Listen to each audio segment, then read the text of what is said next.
Et désolé du coup de te balancer ça, mais tu t'es mis au service du récit de M. Delic, et Dieu merci, maintenant il y a des gens qui ont des preuves qui montrent ce qu'il y a en coulisses. On n'aurait pas eu ça, on aurait eu ceux qui avaient le discours de dire, bah ok, mais Mandax il est méchant, mais au moins avec Sam, vous voyez, on peut discuter, il y a une zététique tolérante avec qui on peut discuter, et moi, comme je suis sympa, il s'en est rendu compte, il est venu parler avec moi. Et Sam s'est mis au service de ça. Et donc c'est ça le danger, qui est réel pour le coup, avec un exemple très concret. Où sont les preuves de ça, à part des gens qui, chez nous, disent ça? Des gens qui disent, tu as été servir la soupe à Psyodélique. Moi, je vois pas ça chez Psyodélique. Je vois pas des gens de Psyodélique me dire, hey, viens aider Psyodélique, il est dans la merde, c'est ton ami, non? Personne dit ça. Moi, j'ai juste réussi un truc, c'est à ce qu'il fasse beaucoup la promo de mon bouquin. Et je trouve ça bien, moi, qui est la promo de mon bouquin, enfin, d'un bouquin d'esprit critique, sur une chaîne comme celle de Psyodélique. Pour moi, c'est une grande victoire, ça. Moi, je vois un type qui rassemble des gens qui sont curieux de l'esprit critique, et je me dis, bah, je vais aller poser, je vais faire mon taf, en fait. Et mon taf, c'est juste ça. Désolé pour l'analogie un peu grandiloquente, mais c'est le médecin de guerre qui soigne sans regarder l'uniforme. Donc vous avez vu l'extrait. Voilà, il y a le foilier, enfin le foilier. Il y a le merde, comment ça s'appelle Ah bordel, Jack le Fou, c'est ça, voilà, Jack le Fou, pas le foilier, Jack le Fou, Mandax, voilà, Monsieur Sam, etc. Et puis les autres PNJ que je ne connais pas, je ne cherche pas spécialement à les connaître. Ah oui, je serais méprisant, je serais totalement méprisant. Pas insultant, mais méprisant, certainement. Insultant, non, pas cette fois-ci, méprisant totalement. Bah, vous avez vu comme moi ce qui s'est passé. Voilà, à un moment donné, c'est qu'on vienne plus me dire oui, mais l'esprit critique, non, non, non, non. C'est pas l'esprit critique, c'est l'esprit boutique. À un moment donné. Et pourquoi est-ce que, bon, après on pourrait me dire, ouais, mais Martin, ouais, Monsieur Sam qui sort une dinguerie, voilà, du boutiquier, what did you expect? Et dans ce sens-là, je dirais, bah oui, vous avez raison. Vous avez même totalement raison. À quoi je m'attendais? Enfin, on le savait tous et toutes, hein, à un moment donné, que ces gens-là, on va dire, pour la plupart, à quelques exceptions près, bien évidemment, voilà, bon, ils auront du mal à retrouver quelque chose dans le milieu professionnel avec des salaires aussi conséquents, avec la reconnaissance symbolique et sociale, etc., etc. On va dire que voilà, pour eux, YouTube a été, je pense, une voie assez lucrative. Voilà, que ce soit sur le plan symbolique, économique, etc., etc. Je le pense sincèrement, et c'est pas, je le pense, je dirais même que c'est un constat. Et qu'est-ce qui vaut la thématique? Pourquoi je branche le micro? Pourquoi je décide d'enregistrer sur ce truc? En fait, je précise aussi qu'il n'y aura pas de chat GPT. Et je ne sais toujours pas comment je vais appeler ce podcast sur la chaîne secondaire de Martin Iaden, parce que cette fois-ci, il n'y a pas d'IA. Mais moi, je trouve que cet extrait, en fait, il est assez... bon, j'aurais pas en discuter. Dites-moi dans les commentaires comment vous percevez le truc, etc. S'il y a que moi, ça le fait. Parce que moi, à travers mon expérience dans les sectes, j'ai été SDF, enfin, voilà, je vais pas refaire non plus tout le CV voilà, du bordel. Mais comment dire? Moi, cet extrait-là, il est anodin, mais je trouve qu'il en dit beaucoup. Après, mais pourquoi il en dit beaucoup, Martin? Écoute, je vais te le dire. Je trouve que d'un point de vue humain, que pourtant, vous savez l'affection que j'ai pour Mandax, vous savez à quel point j'apprécie le bonhomme, etc. Tout en reconnaissant ses mérites sur Internet, hein, de la tronche en biais, et pas que lui d'ailleurs. Il y a eu toute la première vague des youtubeurs sceptiques, il y a eu Mycelium, Sujet Mental, etc., etc., même si par la suite ça s'est un peu gâché. Bon, Mycelium, encore une fois, je suis un peu... c'est une des rares chaînes zététiques que je peux encore apprécier, avec Mangayot ou quelques-uns encore. Enfin bref, mais effectivement, globalement, la zététique, c'est un peu... Bon, dès qu'ils se sont mis à parler politique, là, ça... débunker du sucre, c'est autre chose que débunker Anahan. Bizarrement, ils se sont un peu cassés les dents. Bon, après, ça ne surprendra plus personne maintenant aujourd'hui. Là, je dénonce un peu des banalités, quelque part. Mais, malgré tout, je ne ferai pas comme Bruce Benabran, en fait, ressortir des vieux bails antisémites où Mandax a défendu à tort quelqu'un qui a fait de la bibliothèque d'Alexandrie, qui a fait une réflexion antisémite, etc. Bon, je vais pas le défendre, mais effectivement, alors qu'on sait dans la sphère sceptique, il y a peut-être des choses peut-être un peu plus glauques, on va dire, vu que Bruce d'y penser semble soudain adhérer à la thèse du racisme systémique, son indigné, etc., en rentrant dans la gueule de Mandax. Et effectivement, bon, enfin, bref, j'ai développé cette ironie-là dans une autre vidéo. Apparemment, les gens n'avaient pas capté le second degré ou le foutage de gueule. Effectivement, ressortir des vieux bails d'antisémitisme, du soutien de Mandax des années après pour le plomber la gueule, parce que monsieur n'arrive pas à se positionner dans le business de l'esprit geek sur Internet. Je trouve le move extrêmement critiquable, sachant qu'il y a eu des sorties autrement plus antisémites que, comment dirais-je, que malheureusement Mandax, qui l'a défendu, ce qu'elle a, elle n'arrête pas de le défendre. Je pense notamment voilà, la polémique des yeux laser, où monsieur Sam parlait d'étoiles jaunes. Voilà, et bizarrement, voilà, bizarrement, je pense qu'il avait, publiquement en tout cas, il avait, le gars avait, enfin Bruce dit penser à Aquaponet. Donc voilà, mais après, les indignations à géométrie variable de la part de cette sphère-là, ça n'étonnera personne. Non, ce que je voudrais un petit peu signifier par rapport à ça, c'est... moi, ce truc-là, honnêtement, il me fait flipper. Il me fait flipper. Après, vous me dire, mais pourquoi il fait flipper? Il me fait flipper parce que Monsieur Sam, quand il s'agit de faire sa chialeuse sur YouTube pour dire à quel point il a besoin d'argent, à quel point l'algo, YouTube le pousse, etc., etc. Vous avez tous vu la vidéo où il pète un câble, entre guillemets, où je trouve qu'il joue très bien la comédie. J'expliquerai pourquoi je trouve qu'il joue la comédie. Là, il sait faire. Il sait jouer la comédie, il sait, en tout cas, simuler les états émotionnels. Il sait simuler l'émotion. Je trouve qu'il sait le faire. Il sait jouer le gentil. C'est un rôle qui lui va à la perfection. Il sait très bien jouer le gentil, comme il sait très bien cacher son accent de Liège. Je sais. Sam, je sais. Voilà. À d'autres, moi, je sais. En tout cas, je pense qu'on est plus d'un à le savoir. Mais enfin, bref, tout ça pour dire que, par rapport à ça, qu'est-ce qui me fait peur? Pourquoi je dis que c'est de la comédie, etc., etc. Parce qu'à un moment donné, quand il y a un youtubeur psychodélique qui a une chaîne à plus de 200 000 abonnés et répond des rumeurs sur votre ami, parce que Monsieur Sam a quand même dit, oui, que Mandax était une belle personne IRL. Est-ce que c'est vrai, est-ce que c'est faux, est-ce qu'il le pense réellement ou pas? Le fait est qu'il l'a écrit. Voilà. Et voir quelqu'un que tu considères comme une belle personne, voir un gars à plus de 200 000 abonnés insinuer des bails pédophiles, extrait. Comme Psycho qui peut dire non, j'ai jamais rien dit sur la pédophilie, il a sous-entendu des trucs qui peuvent laisser entendre, par exemple pour la Chambier ou d'autres, qu'effectivement il pourrait être des pédophiles. Même si il s'est moqué effectivement de la comment ça s'appelle comment ça s'appelle la tenue là pour enfants, la truc pour enfants là il a rigolé, c'est vrai. Mais il y a un moment donné où il a laissé des sous-entendus qui pourraient amener à penser que c'est dangereux, ça peut être dangereux. S'il y a eu des choses comme ça. Je trouve que c'est... Et quand Mandax, dans cet extrait, l'extrait que j'ai mis au tout début, commence à faire un reproche assez courtois d'ailleurs et assez diplomate à Monsieur Sam, comme par exemple, enfin voilà, pas son geek. Monsieur Sam a servi la soupe à Psychodélique durant, justement avec Gaïs, et que c'est durant ce live que je mettrai dans la description, et un de ces quatre, il faudrait que j'en parle. Et je renvoie aussi au podcast que j'avais fait sur est-ce que parler du racisme avec un raciste, est-ce que ça fait le jeu du racisme? Voilà, la réponse, spoiler, la réponse est oui. Il y a les sources dans la description de ce podcast-là que je mettrai dans la description. J'ai mis 3 études, mais en fait, j'aurais pu en mettre 10. Donc là, on n'est pas dans l'opinion. C'est un constat scientifique. Parler avec des racistes sans contredire fondamentalement leur thèse, c'est un idiot utile du racisme. C'est pas moi qui le dis, c'est j'ai trouvé une dizaine d'études extrêmement sérieuses. J'en ai mis 3. En vrai, j'aurais pu en mettre 20 ou 30, mais je pense que ça aurait été un peu forcé. Mais 3, ça me semble très bien, dont la première, et je crois que c'est une étude de Harvard.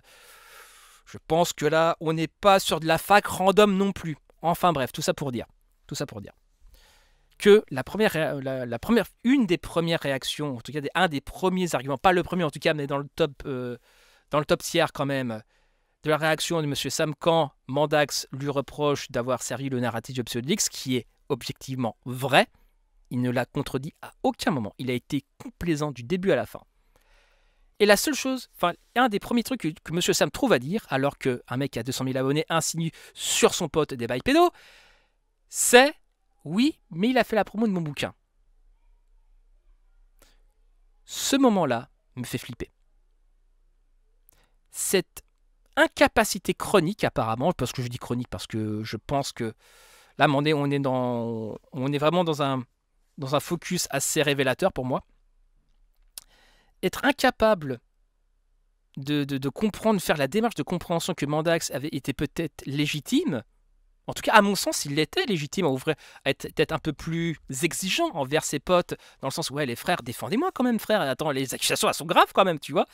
Et il dit, oui, mais ce Psychodélique a fait la promotion de mon livre, donc ça va. Il a fait la promotion de l'esprit critique par rapport à son public. Encore une fois, je renvoie au podcast que j'ai fait, parler avec les racistes, etc., etc. Mine de rien, c'est les légitimer, ce n'est pas un avis, ce n'est pas un avis de gauchiste, c'est un avis, c'est un constat scientifique incontestable. Ou si vous voulez le contester, donnez-moi des études sérieuses, je serai ravi de les démolir.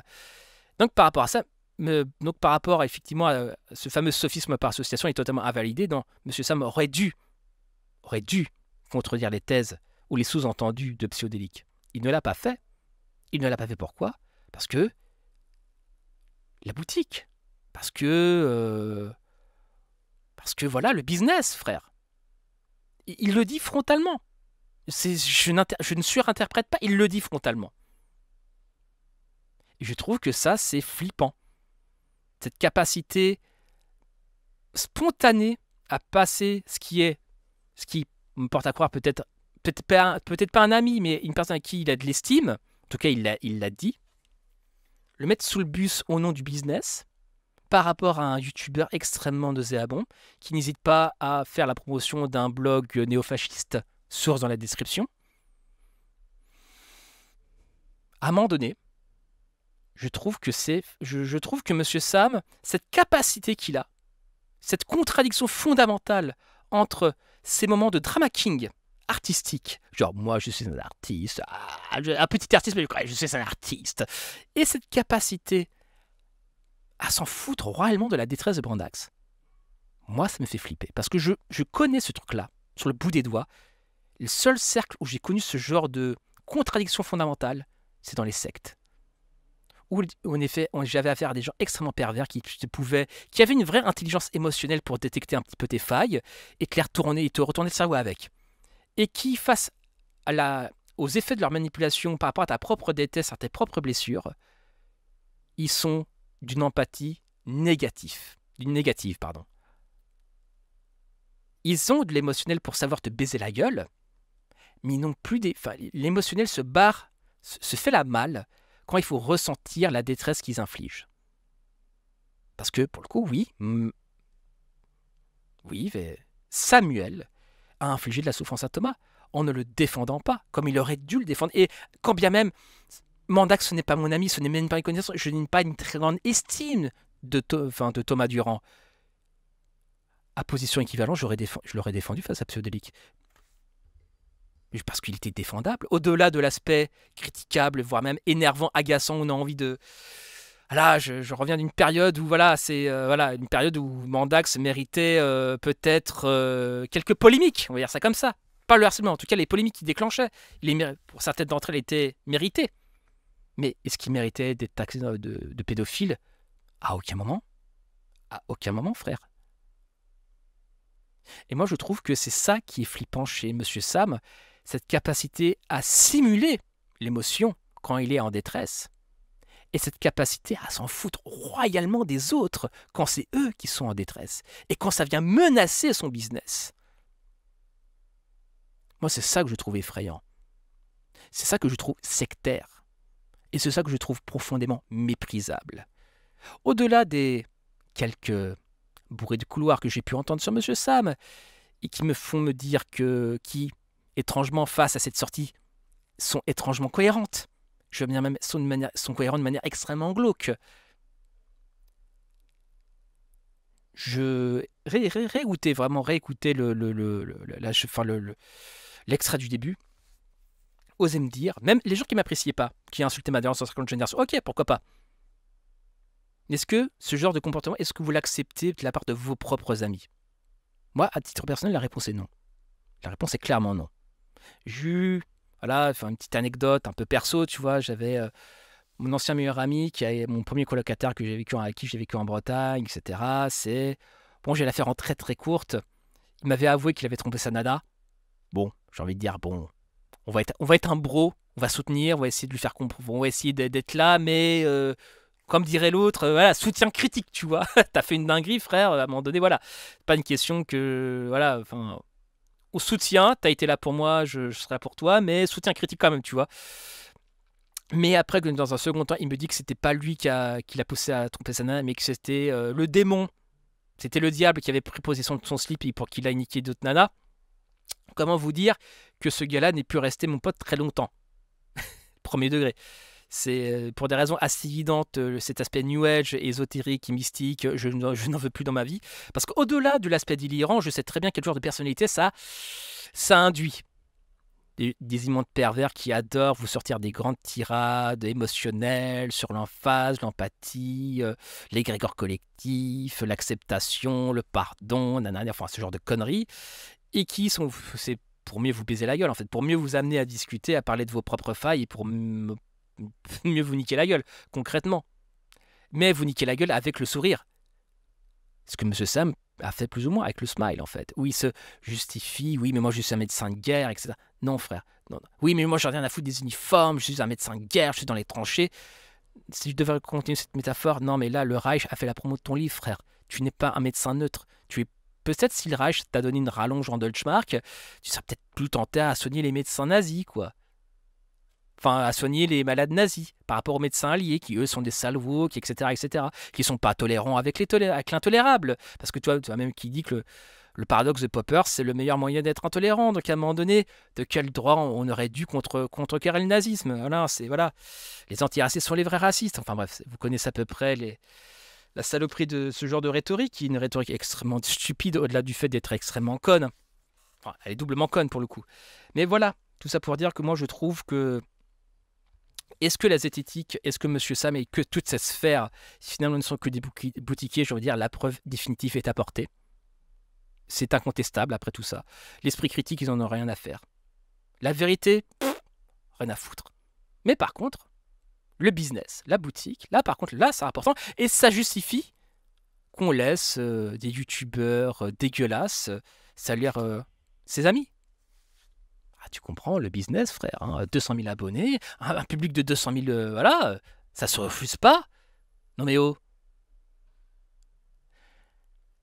Je tiens à dire qu'à titre très personnel, ce genre de comportement de M. Sam, ça me le rend profondément détestable. Et je pense que pour les gens normalement constitués, ça le rend profondément détestable. Et les gens qui me soutiennent de diverses manières, que blablabla, non.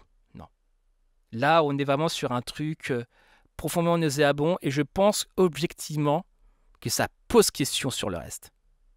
S'il est capable de sortir une telle dinguerie en public, et d'ailleurs, c'est ce qui m'a... D'ailleurs, en parlant de ça, ce qui me fait triplement cringer, c'est que il n'y a personne qui bouge en fait, alors que c'est un live à 6, je crois qu'ils sont 6, 4, 5, 6, enfin ils sont plusieurs on va dire, et la phrase de M. Sam ne semble choc-barre personne. Il y a un mec à 200K qui vous taxe de pédophilie, il n'y a aucun qui bouge en fait frère. L'autre te sort, ouais mais le gars a fait la promo de mon livre. Enfin, j'aurais été dans le live, frère, je l'aurais secoué, je fais, frère, t'es sérieux, quoi? Non, mais t'es sérieux? Ah, carrément, t'en es là, si tu veux. Non, un jour, je pense que... Enfin, à titre... Enfin, ça fait penser à une autre anecdote dans une secte où je... Enfin, je vais peut-être la raconter parce que de toute façon, là, c'est un peu un hors-série. Là, c'est un peu... Père Castor raconte une histoire. C'était une réunion quand j'étais encore dans la secte. On parlait de claquer 25 000 € dans des soins quantiques des murs. Qu'est-ce que voulait dire les 25 000 balles de dépenser? C'était fallait nettoyer les mémoires des murs parce qu'ils ont de la vision New Age ésotérique, les habitants, enfin les gens qui habitent dans tes endroits ont une certaine tendance à laisser leurs souvenirs, leurs émotions fortes imprégnées dans les murs. En gros, c'est un peu comme Shining, où il y a Jack Nicholson, le Shining de Stanley Kubrick. C'est à peu près ça l'idée.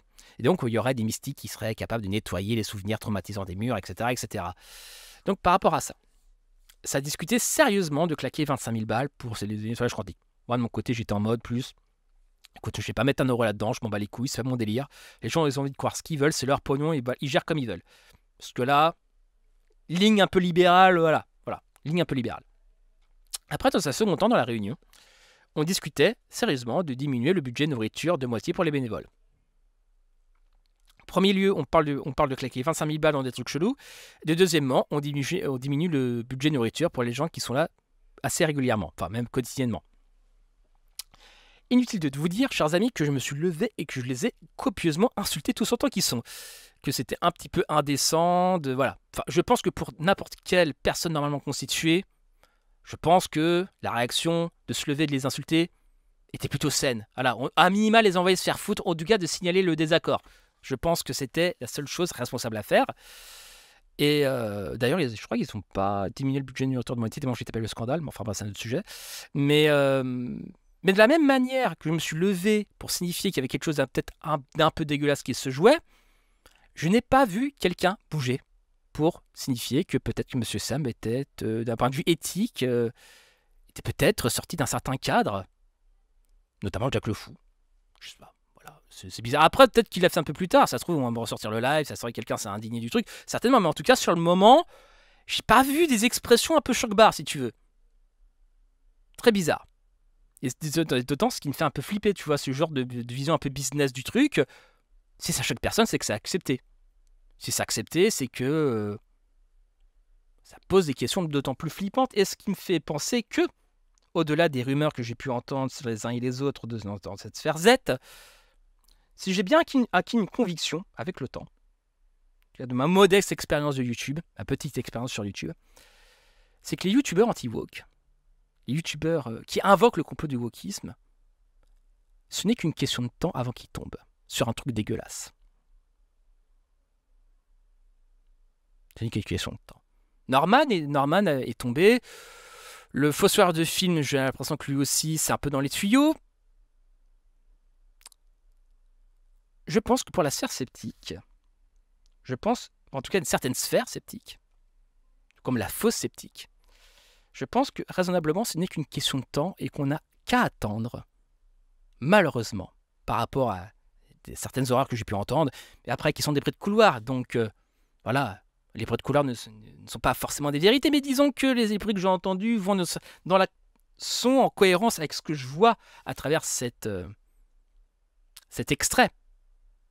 Et ce qui me fait réellement penser qu'il se passe des choses pas nettes, pour dire la chose très poliment, et que fondamentalement, nous n'avons qu'à attendre et pour les voir chuter. Et plus ils vont attendre, plus ça sera reporté et plus ça sera violent.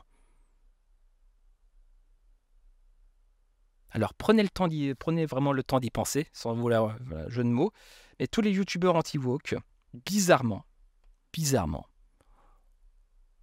c'est extrêmement... pour moi, c'est une loi quasiment mathématique. Après, il y a les youtubeurs de gauche qui tombent aussi, effectivement. Mais en tout cas, à gauche, on les dénonce. Certains disent même qu'on est sans pitié. Ce qui, quelque part, est un peu vrai. Mais là, vu ce genre de sortie, qui peut paraître anodine, mon expérience personnelle me fait dire que si ça, c'est OK, qu'est-ce qui est grave, en fait ? En termes de sentiment d'impunité, parce que quand même que M. Sam dise ça publiquement dans un live, etc., pour moi, c'est une dinguerie absolue. C'est une dinguerie absolue. Genre, oui, mais... Non, mais tu comprends, Mandax, la boutique, le fric, l'oseille, la moula.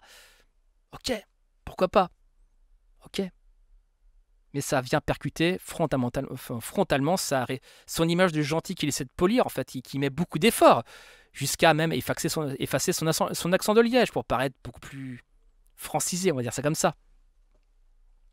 Donc moi, je pense que c'est juste un fragment de quelque chose de beaucoup plus large en termes de sentiment d'impunité, en termes d'une éthique inexistante dans ce milieu. Après, je ne suis pas un père de la morale, mais disons que quand même l'éthique, c'est quand même... La morale est dogmatique, l'éthique est souple, comme dirait un ami philosophe d'ailleurs. Mais voilà, je pense que leur absence d'éthique, à un moment donné, je pense que ça leur porte préjudice, et ça leur porte déjà préjudice, mais je pense qu'avec le temps, je pense que nous n'avons qu'à attendre pour voir leur chute, et de toute façon, ils sont déjà s'entre-dévorer entre eux pour récupérer les parts de marché, etc., etc. Donc quelque part, on est déjà en train de prendre le popcorn, voir toute leur hypocrisie, entre guillemets, parce que oui, je parle d'hypocrisie, parce qu'à un moment donné, sortir racisme systémique, Mandax. Oui, bien sûr, alors que la plupart du temps, vous en battez les couilles du racisme, hein. Mais qu'il soit systémique ou non d'ailleurs, vous en battez allègrement les couilles, voire même c'est un sujet de moquerie sur les woke, lol. Voilà, c'est un sujet de moquerie chez vous. voire même notamment Astronogeek, dire mais moi j'aime pas le racisme systémique. Je sais même pas du rime, c'était Bad Mulch, c'est ça, voilà, Bad Mulch.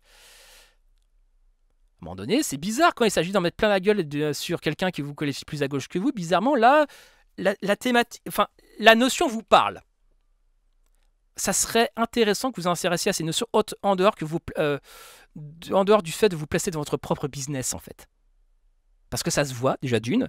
De deuxièmement, c'est dégueulasse. Et de deuxièmement, c'est inconséquent. Et de troisièmement, dernièrement, quand vous allez tomber, je ne serai pas le dernier à dire on savait. Ah, peut-être après qu'il ne va rien sortir. Peut-être que je me fourvoie. Certains, c'est pour ça que je ne dis rien. Peut-être, sans doute. Moi, j'ai mon intime conviction là-dessus et je pense que de toute façon, il n'y a que le temps qui nous donnera raison ou non, en fait.